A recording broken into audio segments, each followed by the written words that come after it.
is the answer. We are the servants. If you think you're necessary in every way, you might be short-circuiting the process that God is already doing in them because we keep rescuing somebody from the natural consequences of some of their decisions.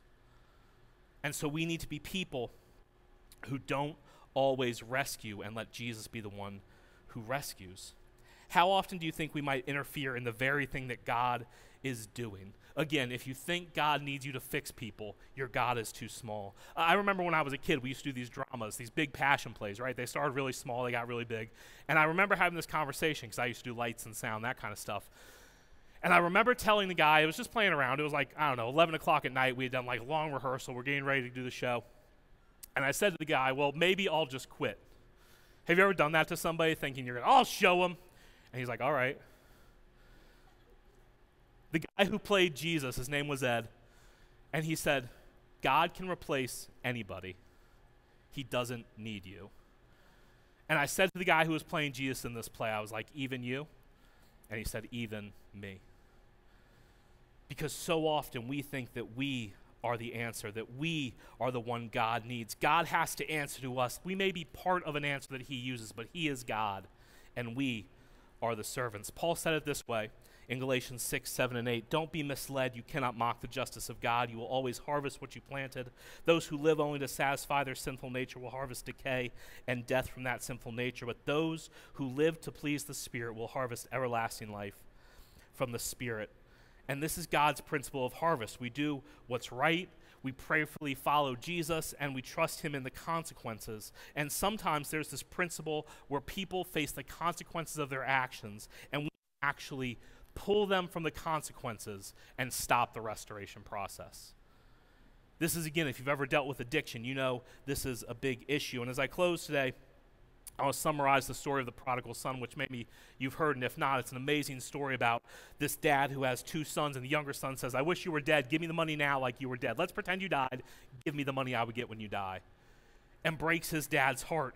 And the son ran off, and he spent all of the money, all of the family's value that he had earned, and he spent it on parties and women and just drinking and fake friends and building an image. And then the father prayed every day. And it says he watched every day. The father hoped every day, but you know what the father never did? He didn't go rescue his son. He didn't go pull him out of the consequences. He loved him enough to let the son end up in the pig pen, eating the stuff that pigs eat. And when the son finally went, this isn't working out the way I imagined, the Bible says the son came to his senses. His sinful decisions led to one place, and it made him realize that even the father's servants had a better life than he had. Maybe I should go back and apologize, and maybe dad will take me back. I know I'm unworthy to be called son, it says, but maybe I can become a servant. He came to his senses, and the father gave him enough space to encounter the consequences that would play out in his life that would actually drive him back to the father's waiting arms. And it's such a difficult principle. What we often need to understand is that rescuing is not always helping.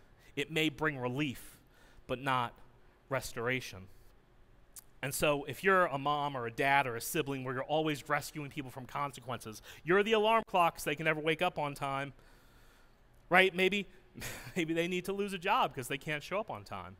If they're out partying every night, all day long, they may lose a scholarship and recognize the consequences. If someone charges up their debt and go on vacation and buy the purse and the outfits, and then they can't pay rent, they've just learned a really important lesson.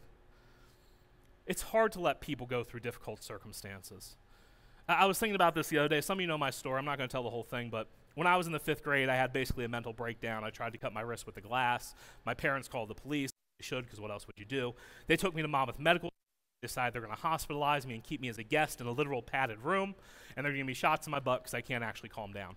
Now, before you get to the padded room, they take you to an intake room that's just plastic. There's a plastic bench so you can't hurt yourself. And I clearly remember this, that I was weeping in that room, so angry.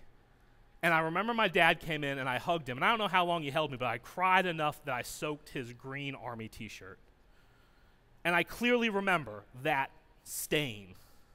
I clearly remember that the soaking of my tears. I was so mad. But it was in that hospital room, pissed off that the Christians came to see me every day to say they were praying for me, that I understood that my mom and the pastors and one of the women who become my mentors actually had something I didn't have, which was peace. And it was in the middle of that 2-week hospital stay that I said to God, if you'll give me what they have, I'll follow you. I can't imagine what it took for my parents to hospitalize their own kid. I can't imagine the feeling of outsiders watching that whole thing play out. But understand that was my pig pen that led me to the Father. And if someone had short-circuited that, I don't know that I'd be standing here today. And there were consequences that had to play out. Sometimes you have to let this happen, and it sounds cruel, but it's not cruel. It's actually very loving, because sometimes rescuing is not restoring. It may be relief, but it's not giving them what they need. It's what they want.